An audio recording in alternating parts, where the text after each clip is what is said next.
Bonjour les amis, bienvenue sur Tu joues ou quoi pour cette nouvelle vidéo au sommet des jeux 2025 à Valmeinier. Et le jeu que je vais vous présenter maintenant, il s'agit de Transorient Express.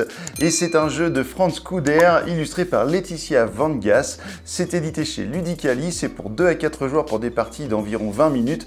Et pour 10 ans je crois, non 14 ans, pardon, 14 ans et plus. Voilà, et bien écoutez, on va découvrir tout de suite comment fonctionne Transorient Express. Et puis après je vous donne mon avis, à tout à l'heure.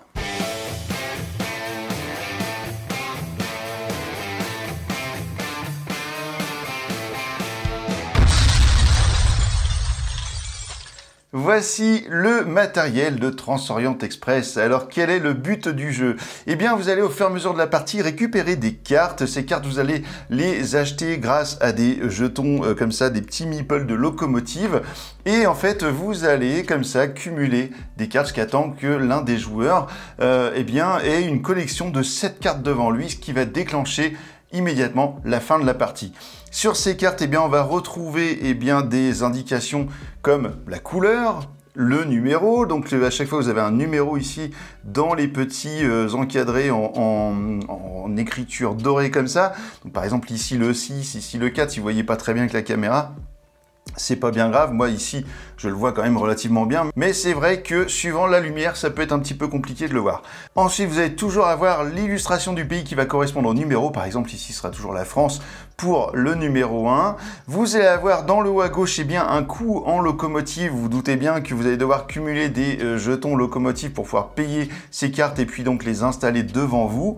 Et enfin vous aurez un bonus dans le bas de la carte et ça je vais y revenir juste après. Dans le sac qui est juste ici, j'ai pas mal de petites locomotives, voilà, j'ai toute la réserve de locomotive, ici j'ai toute la réserve de cartes. Ici, ce sont des jetons valises, donc ça, c'est des cartes, valises, ça, ce seront des récompenses que vous allez obtenir, donc des points de victoire en fin de partie, etc. Et puis, vous avez ici des objectifs, donc vous avez l'objectif rose qui va correspondre à une suite de numéros dans votre collection de cartes. En gros, si vous arrivez à faire la collection des numéros de 1 à 4, vous obtiendrez, j'arrive pas à lire avec la distance, 4 points. Si vous arrivez à faire la collection des pays de 1 à 6, vous aurez 7 points. Et si vous faites de 1 à 7, vous aurez 9 points. Voilà, et ça va être pour les passeports. Donc vous allez obtenir des petits passeports comme ça sur certaines cartes. À la fin de la partie, si vous en avez 2, vous allez gagner 5 points. Si vous en avez 5, vous gagnerez 12 points. Donc c'est plutôt pas mal. Et enfin, vous allez gagner 3 points si vous arrivez dans votre collection à avoir 2 cartes vertes et 2 cartes rouges. Voilà. Donc ça, c'est pour les points de victoire de la fin de partie avec les petits bonus. Maintenant, comment ça marche? C'est que à mon tour, je vais devoir faire un choix entre 2 actions.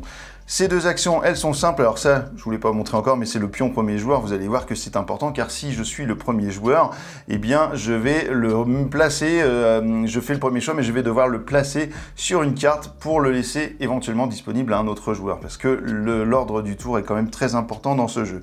Lorsque je fais mon action, je peux soit prendre une carte, peu importe de l'étage du bas, soit prendre les wagons. Mais dans tous les cas, si je prends la carte, les wagons y retourneront dans le sac. Et si je prends les wagons, la carte sera défaussée. Donc c'est là où il va falloir faire des choix, parce qu'au début, on vous donne seulement 2 petits wagons. Donc forcément, c'est compliqué pour aller chercher des cartes. Donc au début, forcément, vous allez avoir besoin de récupérer des wagons. Mais vous n'êtes pas obligé de le faire dès le début, car si vous avez une carte qui vous intéresse beaucoup déjà dès le début de la partie, vous pouvez la prendre et elle va rester dans votre main jusqu'à temps que vous la payiez pour la placer devant vous. Et dans ce cas-là, vous aurez un maximum de 2 cartes en main possible à la fin de votre tour. Donc attention à ça, parce que si vous en avez plus, vous allez devoir en défausser. Pareillement, au niveau des jetons mis des locomotives, vous ne pourrez à la fin de votre tour, et c'est important de dire à la fin de votre tour, car en cours de tour, vous pouvez en avoir plus, mais à la fin de votre tour, vous ne pourrez en avoir que 5 maximum. Donc il faudra également en défausser si jamais vous en avez plus. La seule façon de pouvoir avoir plus que 5 locomotives dans votre zone de jeu pendant la partie, c'est d'obtenir ce petit bonus qui figure sur cette carte par exemple avec un +1. Ça veut dire que votre limite de jetons meeple ici sera de 6 et non plus de 5. Donc lorsque je fais l'action, je prends par exemple cette carte-là, je la défausse et je mets les petits jetons locomotives dans ma réserve pour pouvoir acheter une carte après. Alors on ne va pas refurbicher comme on dit, on ne va pas remettre de carte ou descendre celle-ci à ce moment-là, on va passer à l'autre joueur. Mais avant cela, le joueur qui était le premier avec le petit chauffeur de train, le petit conducteur de train, va devoir placer le meeple du conducteur de train sur l'une des cartes. Et qu'est-ce qui va se passer? C'est que si je le mets ici, eh bien, les joueurs suivants, s'ils le souhaitent, peuvent récupérer soit les wagons, soit la carte, et à ce moment-là, ils prendront le jeton pour la prochaine manche. Donc ça, c'est plutôt intéressant, mais si personne ne le prend, eh bien, je resterai le premier joueur à la fin de la manche. Donc tous les joueurs vont faire ça. Imaginons que là, eh bien, cette carte est partie. Les jetons sont dans une autre réserve. Je ne vous montre pas pour tous les joueurs, hein. Un autre joueur a pris le jeton, on va dire qu'il est ici sur la gauche. Il a récupéré une carte, blablabla. Et puis on remet tous les meeples de petites locomotives eh bien, dans le sac si jamais on en défausse. Et puis on va dire que celle-ci, elle est défaussée également. Et puis les meeples de train sont récupérés par les joueurs. Bref, il nous reste ça à la fin de notre tour. Une fois que tout le monde a joué, il nous reste une carte.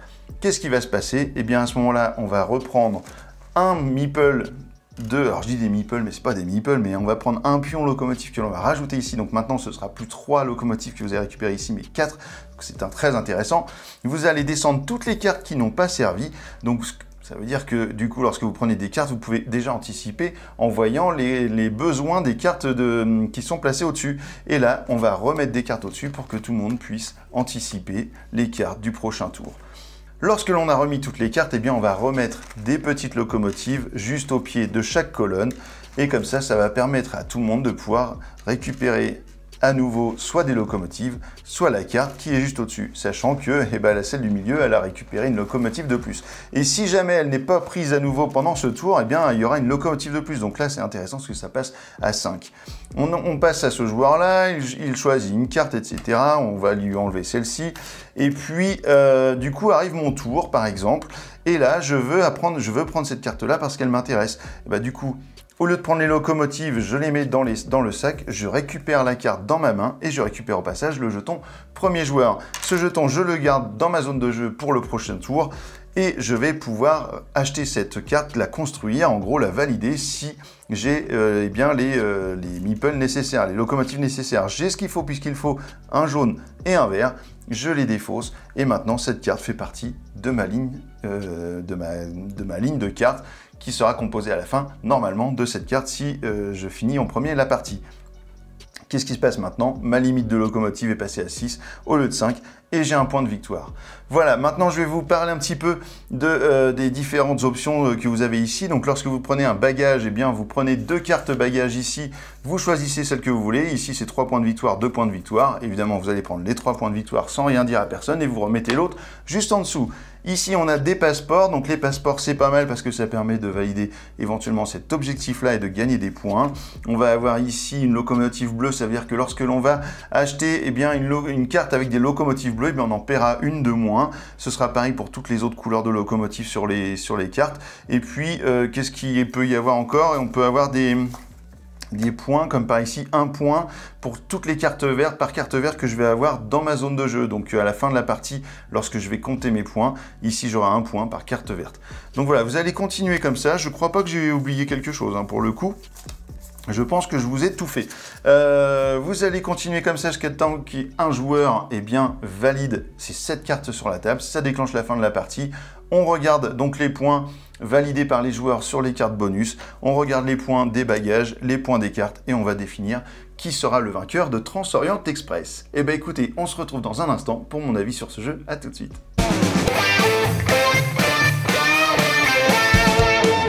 Et bien voilà, vous savez désormais tout sur Transorient Express. Alors qu'est-ce que j'en ai pensé après avoir fait une partie de ce jeu? Déjà en termes de matériel et d'illustration, c'est très très beau. Les cartes sont magnifiques avec ce liseré doré. Et puis les illustrations donc, sont vraiment top. La qualité du matériel est vraiment bien. Les petites locomotives en bois, tout ça dans le petit sac. Franchement, sur la table, ça fait vraiment très joli. C'est vraiment du plus bel effet. Vous retrouvez d'ailleurs ce petit liseré doré sur la boîte. Par contre, en termes d'illustration justement et de design du jeu, eh bien parfois le côté liseré doré peut vous gêner dans la lecture des cartes si elles sont un petit peu loin, car la lecture des numéros de cartes et puis également des points de victoire que ça rapporte, vu que c'est fait avec le liseré doré, eh bien du coup, il y a des fois la lecture n'est pas très simple et ça peut être gênant. Au niveau du livret de règles, eh bien, je ne vais pas vous en parler, je ne vais pas vous dire si le livret de règles est bien fait, car je ne l'ai pas lu puisqu'on nous l'a gentiment expliqué, voilà, puisqu'ici à chaque fois on a des gens qui nous expliquent. En l'occurrence, c'était Vlad et Julien, donc je remercie voilà, infiniment de nous avoir bien expliqué le jeu, et eh bien donc vous ferez votre propre avis sur la règle. En termes de mécanique, vous avez vu, c'est très simple. Soit on prend une carte, soit on prend des locomotives, voilà. Et puis on peut à chaque tour, eh bien, payer un certain nombre de wagons pour pouvoir poser une locomotive. Rien de compliqué, ça va très vite. Pourtant, alors Vlad, pour l'anecdote, Vlad me l'avait expliqué à Cannes. D'ailleurs, on retrouve cette vidéo dans ma vidéo de Cannes de 2024, en février, et j'avais rien compris. Mais alors rien, il m'avait expliqué le truc. Il y avait du bruit autour de nous, on n'était pas dans le bon truc. Pourtant, c'était le matin, on aurait cru qu'on avait fait la fête pendant des heures avant, mais non, même pas. Mais en fait, on n'a rien capté, on était pété de rire. Donc voilà, bah écoutez, c'est pas grave, ça arrive, mais en tout cas, le jeu, il est très simple. Et à expliquer, ça va très vite. Et du coup, je sais même plus où je voulais en venir. Dans ce jeu, vous serez amené à faire de nombreux choix, puisqu'en fait, vous allez soit partir sur eh bien, le fait d'avoir tous les paysages, tous les numéros de pays les uns derrière les autres, ou bien vous allez partir sur le choix d'aller chercher le maximum de points sur les cartes, ou bien d'avoir le maximum de bonus, etc. Et donc, en fait, vous allez prendre des lignes différentes, des directions différentes qui vont peut-être vous amener à la victoire ou pas à la fin. Donc, bien ça, il va falloir faire attention, pardon, également aux objectifs qui sont les 3 objectifs que je vous ai montré tout à l'heure. Et du coup, il y a plein de cartes d'objectifs, donc il y a, je sais plus, 800 et quelques combinaisons de choix d'objectifs. Donc il y a de la rejouabilité dans ce jeu. En tout cas, j'ai passé un très bon moment à jouer à ce jeu. Ça a été vraiment... moi, j'aime bien ce style de truc où on va chercher des choses, on construit dans sa tête. Il peut y avoir évidemment des moments où on se fait son film et que ça se passe pas du tout comme dans le film, puisque si quelqu'un bien va chercher une carte avant nous, bah voilà, on peut pas l'avoir et du coup, ça change tous nos plans. Le coup du jeton premier joueur, c'est quand même vachement cool ça, et puis ça change la donne, ça permet quand même d'avoir les premiers choix et donc forcément de pouvoir anticiper les cartes que l'on voulait. Donc bah écoutez, Transoriental Express, c'est vraiment un bon point, c'est une bonne pioche, je vous conseille d'essayer ça très bientôt quand ça va sortir. J'ai pas encore la date, je me souviens plus, il m'en a parlé, mais je me souviens plus de la date de sortie, mais ça va arriver bientôt. Voilà, donc surveillez vos boutiques pour trouver ce jeu-là parce que c'est vraiment cool. Et ben alors maintenant que vous savez tout sur Transoriental Express, et ben alors, tu joues quoi?